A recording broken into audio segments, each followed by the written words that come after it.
गरुड़ पुराण में जन्म मृत्यु को लेकर कई चौंकाने वाली बातें बताई गई हैं। इन्हीं में से एक है कि मृत्यु के बाद आत्मा 13 दिन अपने ही घर में रहती है। गरुड़ पुराण जन्म से लेकर मृत्यु और उसके बाद आत्मा के सफर तक के बारे में कई बातें बताता है।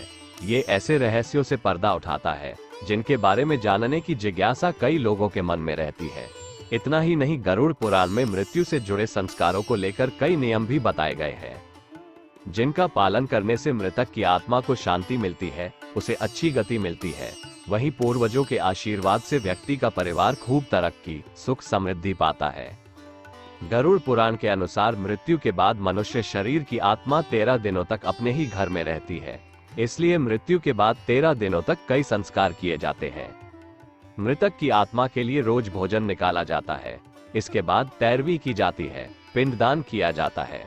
दरअसल मृत्यु के बाद यमदूत आत्मा को तुरंत अपने साथ यमलोक ले जाते हैं, जहां उसके कर्मों का हिसाब किया जाता है और फिर 24 घंटे बाद आत्मा फिर से अपने घर पर लौट आती है। इसके पीछे वजह उसका अपने परिवार के प्रति मोह होता है। यहाँ आत्मा अपने परिजनों के बीच भटकती रहती है, उन्हें पुकारती रहती है, लेकिन परिजन जब उसकी आवाज नहीं सुनते हैं तो वह बेचैन हो जाती है। चूंकि उसके शरीर का भी अंतिम संस्कार हो चुका होता है, लिहाजा वह अपने पुराने शरीर में भी प्रवेश कर पाती है। इस दौरान आत्मा इतनी कमजोर हो जाती है कि वह कहीं भी यात्रा करने में असमर्थ रहती है। फिर परिजन पिंडदान करते हैं। 13वीं के दिन जरूरी संस्कार करते हैं, जिससे आत्मा को बल मिलता है और वह यमलोक की यात्रा करती है। इतना ही नहीं, पिंडदान के समय दिया गया भोजन आत्मा को 1 साल तक शक्ति देता रहता है। इसलिए पिंडदान को बेहद जरूरी माना गया है। वहीं जिन आत्माओं के लिए पिंडदान नहीं किया जाता है, उन्हें यमदूत 13वें दिन जबरदस्ती घसीटे हुए यमलोक की ओर ले जाते हैं। इससे मृतक व्यक्ति की आत्मा को बेहद कष्ट उठाने पड़ते हैं। वहीं जिन लोगों के कर्म खराब रहते हैं, उनकी आत्मा भी बहुत कष्ट उठाती है। मृत्यु के बाद हिंदू धर्म में विश्वास होता है कि आत्मा 13 दिन तक अपने ही घर में रहती है। इसे पितृपक्ष कहा जाता है, जिसमें विशेष पूजा और श्रद्धा करके पितृदेवताओं की संतुष्टि का प्रयास किया जाता है। यहाँ 15 बिंदुओं में समझाया गया है।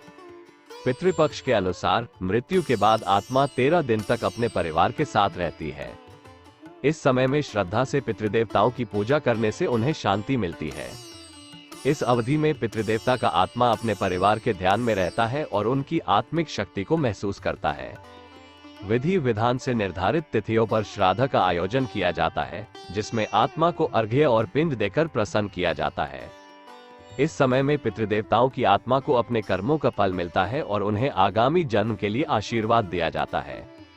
श्राद्ध प्रथा धार्मिक और सांस्कृतिक दृष्टिकोण से महत्वपूर्ण है और लोग इसे श्रद्धा भाव से मानते हैं। इस समय में पितृदेवताओं के आत्मा की संतुष्टि होने से पितृलोक में शांति बनी रहती है। पितृपक्ष के अंत में कुलदेवी कुलदेवता की पूजा करके पितृदेवताओं को धन्यवाद दिया जाता है। श्राद्ध में दान धर्म का भी महत्व होता है, जिससे पितृदेवताओं की आत्मा को आशीर्वाद मिलता है।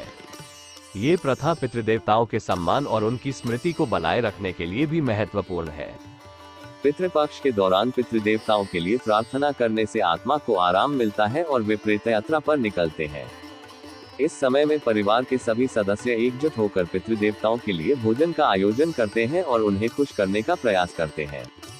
पितृपक्ष में पितृदेवताओं को प्राथमिकता देने से उनकी आत्मा को शांति मिलती है और वे स्वर्ग में शिविर स्थान पाते हैं।